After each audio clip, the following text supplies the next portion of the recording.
Hi friends, welcome to spice and spicy kitchen. இந்த சேனலுக்கு நீங்கள் தர ஆதரவுக்கு ரொம்ப நன்றி. சேனலில் நிறைய ஹெல்த்தி ரெசிபிஸ் போட்டு வர்றோம். அந்த வகையில் இன்றைக்கி முருங்கைக்கீரை ரெசிபி ஒன்று போடுப்போம். முருங்கைக்கீரையை பற்றி சொல்லணும்னா அதில் 92 நியூட்ரியன்ஸ் இருக்குது. ஒன்றும் இல்லை, 2 இல்லை, 92 நியூட்ரியன்ஸ். முக்கியமாக சொல்லணும்னு சொன்னால் அதில் மெக்னீஷியம், ஏன்னா அது பச்சையாக இருக்கிறதுனால மெக்னீஷியம் இருக்குது, அயன் இருக்குது, ஃபைபர் இருக்குது, ஒரு 2 கிராம் ப்ரோட்டீன் இருக்குது. ஒரு 100 கிராம் கீரை எடுத்துக்கிட்டால் ஒரு 2 கிராம் ப்ரோட்டீன் இருக்குது. நிறைய கால்சியம் இருக்குது. இந்த இலையை பார்த்தீங்கன்னா கொஞ்சம் திக்காக இருக்கும், கால்சியம் இருக்குது. அது போக நிறைய வைட்டமின்ஸ் ஏபிசி டி இல்லை, நிறைய minerals, potassium, magnesium, zinc, selenium, இந்த மாதிரி நிறைய மினரல்ஸ் இருக்குது. ஸோ அதனால தான் இது பவர் ஹவுஸ் ஆஃப் நியூட்ரியன்ஸ் அப்படிங்கிறாங்க. அதாவது அதில் இல்லாத நியூட்ரியன்ஸ் இல்லைங்கிற மாதிரி சொல்லுவாங்க. அது நான் ஏற்கனவே சொன்ன மாதிரி 92 நியூட்ரியன்ஸ் இருக்குது இதில். அப்புறம் எல்லா அமினோ ஆசிட்ஸ் இருக்குது. உங்களுக்கு லைசின், கிளைசின், எல்லா அமினோ ஆசிட்ஸ், ஒரு 9 அமினோ ஆசிட்ஸ் இருக்குது, எல்லாமே இருக்குது. அதனால் இது வெரி ஹெல்தி டிஷ். ஃபைபர் இருக்குது.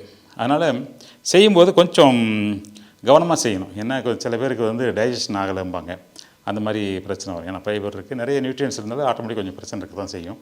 அதனால் நான் என்ன பண்ணுறேன், பூண்டு, பெருங்காயம் இதெல்லாம் ஆட் பண்ணுறேன். ஸோ அப்போ இன்னொன்று கீரையை நைட்டில் சாப்பிடக்கூடாது அப்படிம்பாங்க. அது சுத்த ஹம்பக். அது அதுக்கும் நைட்டில் சாப்பிட்றதுக்கும் பகலில் சாப்பிட்றதுக்கும் வித்தியாசம் கிடையாது. இப்போ பெரும்பாலும் இங்கே என்னென்ன மக்கள் நைட்டில் பெரும்பாலும் இந்த தோசை இந்த மாதிரி சாப்பிட்றதுனால அவங்களுக்கு இது ஒரு காம்பினேஷனாக அமையாது. முருங்கைக்கீரையை வச்சு அவங்க மத்தியானம் சாப்பிடுவாங்க, நைட்டு சாப்பிட மாட்டாங்க, அந்த மாதிரி இருக்கும். பட் நீங்கள் சாப்பிட்லாம், நைட்டும் சாப்பிட்லாம், பகலையும் சாப்பிட்லாம். சப்போஸ் இது நைட்டு சாப்பிட முடியாமல் போயிடுச்சுன்னா கூட தோசை மாவில் கலந்து சுட்டுறலாம், அல்லது சப்பாத்தி மாவில் கலந்து பரோட்டா மாதிரி போட்டுடலாம், எப்படி வேணாலும் செய்யலாம். ஸோ எந்த விதத்தில் யூஸ் பண்ணலாம். பட் வாரத்தில் ஒரு நாள் முருங்கைக்கீரை சாப்பிடுங்க, உடம்புக்கு ரொம்ப நல்லது. கால்சியம், அயன், மெக்னீஷியம் நிறைய இருக்குது. இந்த முருங்கைக்கீரை பொரியல் எப்படி செய்கிறதுன்னு பார்ப்போம் வாங்க. முருங்கைக்கீரை பொரியல் செய்ய தேவையான பொருட்கள். நான் முருங்கைக்கீரை ஒரு 200 கிராம் எடுத்திருக்கேன். இதை நம்ம நல்லா கழுவி அதுக்கப்புறம் போடணும். அதுக்கப்புறம் பெருங்காயம், கடுகு, சீரகம், ஒரு 4 காஞ்ச மிளகா, 2 பச்சை மிளகா, மஞ்சத்தூள், தனியாத்தூள், உப்பு, பூண்டு, ஒரு அரை மூடி தேங்காய் துருவி வச்சுருக்கேன், கொஞ்சம் கருவேப்பிலை, ஒரு 100 கிராம் சின்ன வெங்காயம், கொஞ்சம் மிளகாத்தூள். ஸோ இவ்வளோ தான் அதுக்கு தேவையான பொருட்கள். வாங்க இதை எப்படி செய்கிறதுன்னு பார்ப்போம். வானிலை அடுப்பில் வச்சுட்டு பற்ற வச்சுக்குவோம்.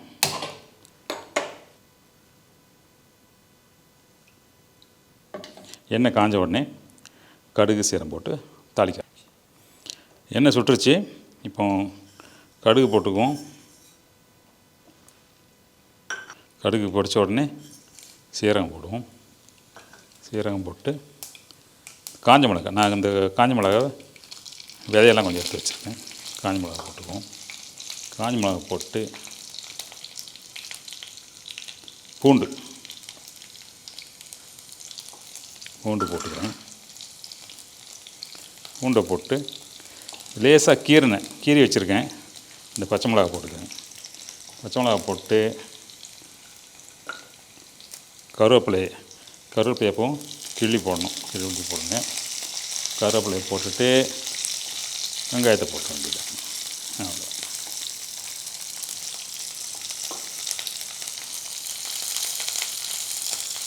வெங்காயத்தை போட்டு வெங்காயம் வதங்கிறதுக்கு கொஞ்சோண்டு உப்பு,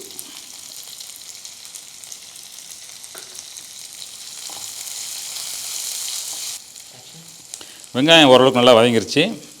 இந்த டைமில் நம்ம கீரையை கழுவி உள்ள போட்டு,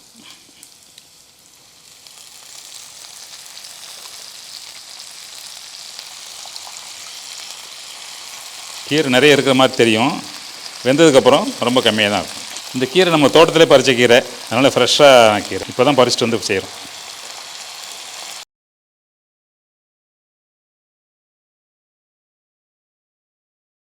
மறுபடியும் கொஞ்சோண்டு உப்பு போட்டுக்குவோம்.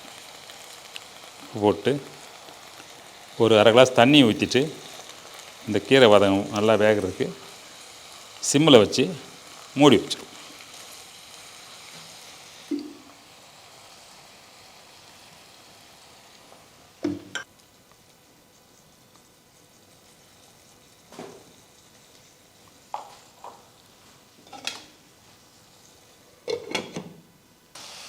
பத்து நிமிஷம் வச்சுட்டேன். இன்னும் கொஞ்சம் வெந்தால் நல்லாயிருக்கும். அதனால் இன்னும் ஒரு அரை கிளாஸ் தண்ணி ஊற்றி இன்னும் ஒரு 10 நிமிஷம் வைக்க போகிறேன்.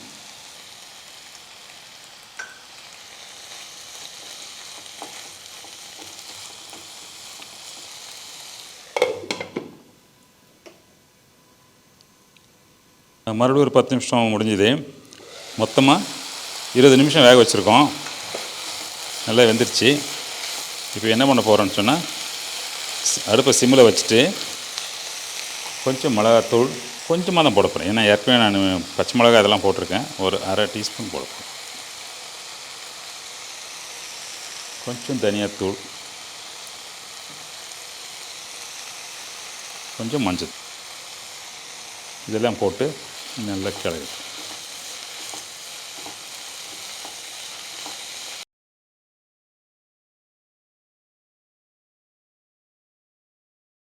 அந்த மசாலாத்தூள்லாம் போட்டு மிளகாத்தூள், தனியாத்தூள், மஞ்சத்தூள்லாம் போட்டு நல்லா வதக்கி விட்டாச்சு. ஆல்மோஸ்ட் முடிஞ்சுது.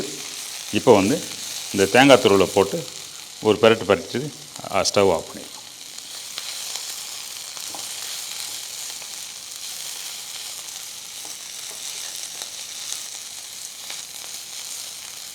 கொஞ்சம் உப்பு இருக்கான்னு பார்த்துருவோம், டேஸ்ட் பார்த்துருவோம்.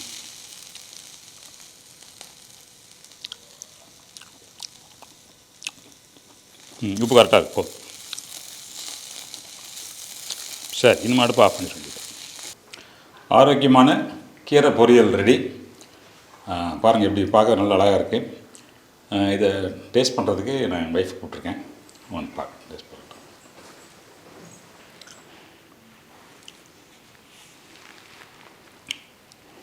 பார்க்கவே நல்லா இருக்குது.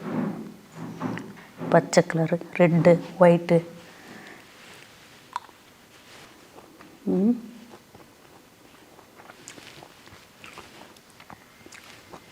நல்லாயிருக்கு, சூப்பராக இருக்குது. நல்லா தேங்காய் பூ, அந்த கீரைலாம் நல்லா டேஸ்ட்டு சூப்பராக இருக்குது. கீரை வந்துருக்கா? நல்லா வந்திருக்கு, சூப்பராக இருக்குது. முக்கியமாக கவனிக்க வேண்டியது, கீரை நல்லா வேகணும். உதாரணத்துக்கு அகத்திக்கீரை, முருங்கைக்கீரை இதெல்லாம் வேகிறதுக்கு டைம் எடுக்கும். ஸோ ஒரு 20 நிமிஷம் வேக விடுங்க, தப்பு இல்லை. வெந்ததுக்கப்புறம் சாப்பிடுங்க, நல்லாயிருக்கும். இது வேகாமல் எடுத்துகிட்டு சாப்பிட்டுட்டு மக்கள் என்ன சொல்லுவாங்கன்னு சொன்னால், நைட்டில் சாப்பிட்டா ஜீரணம் ஆகிறதில்ல, மத்தியானம் சாப்பிட்டா ஜீரணம் ஆகும், எதாவது சொல்லுவாங்க. அது ஜீரணம் போகிறதுக்கு காரணம் வந்து சரியாக வேக வைக்காது தான். ஸோ அந்த கீரையை வந்து நல்லா வேக விடுங்க, 20 நிமிஷம் வேகட்டும். வெந்ததுக்கப்புறம் சாப்பிடுங்க, உடம்புக்கு ரொம்ப நல்லது. முருங்கைக்கீரை நான் ஏற்கனவே சொன்ன மாதிரி நிறைய நியூட்ரியன்ஸ், 92 நியூட்ரியன்ஸ் இருக்கிற முருங்கைக்கீரை மறக்காமல் வாரத்துக்கு ஒரு நாள் செஞ்சு சாப்பிடுங்க. இந்த மாதிரி நிறைய ஹெல்த் ரெசிபிஸோடு உங்களை சந்திக்கிறேன். வணக்கம்.